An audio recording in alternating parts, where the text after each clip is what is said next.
Nee, das war klar. Oh, Jungs, könnt ihr mir helfen? Ja klar! So ist gut. So.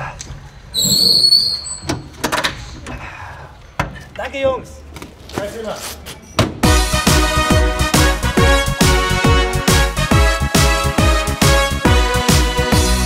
Karneval ist wie eine Pizza und belegt immer rund und voll Glitzer. Beißt du rein, weißt du nie, wie es dir schmeckt. Mal scharf oder mal heiß, Hauptsache Jeck. Kaum eine Stadt ist so bunt wie Köln. Fastelavn, Viere geht nur hier. Du weißt nie, was dir begegnet. Wir sind das Jecke Hauptquartier. Jeder feiert hier, mit allen und mit jedem. Egal ob schwarz, ob weiß, ob reich, ob arm. Denn das ist unser Leben. Wir nennen das Kölschen Charme. Karneval ist wie eine Pizza und belegt immer rund und voll Glitzer.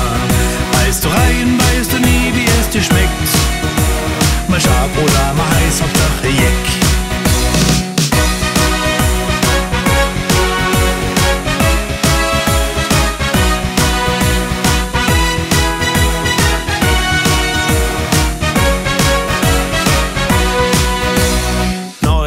War ich mal drüben in der Südstadt, da sprach mich eine junge Nonne an. Sie sagte: Karl, ich will ein Kind von dir. Nur die Nonne war ein Mann. Das ist ja das Schöne bei uns im Karneval. Wir nehmen das alles nicht so ganz genau.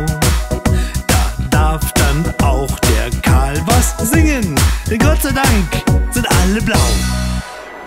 Karneval ist wie eine Pizza und belegt immer rund und voll Glitzer. Beißt du rein, weißt du nie, wie es dir schmeckt. Mal scharf oder mal heiß, Hauptsache Jeck. Pizza, Pizza, Pizza, Pizza, Pizza, Pizza, Pizza, Pizza, Pizza, Pizza, Pizza, Pizza, Pizza, Pizza, Pizza. Eins ist doch klar, jeder Jeck ist anders. Doch vom Herrgott sind wir alle gleich. Das haben viele Bands besungen. Unser Herz ist groß und weich. Doch die Toleranz, die hat auch ihre Grenzen. Und das sage ich dir jetzt ganz genau. Ein Wort, das ist verboten. Und das Wort, das heißt Hello! Karneval ist wie eine Pizza und belegt immer rund und voll Glitzer. Beißt du rein, weißt du nie, wie es dir schmeckt. Mal scharf oder mal heiß, Hauptsache Jeck. Und noch einmal abbeißen. Karneval ist wie eine Pizza und belegt immer rund und voll Glitzer. Beißt du rein, weißt du nie, wie es dir schmeckt. Mal scharf oder mal heiß, Hauptsache Jeck.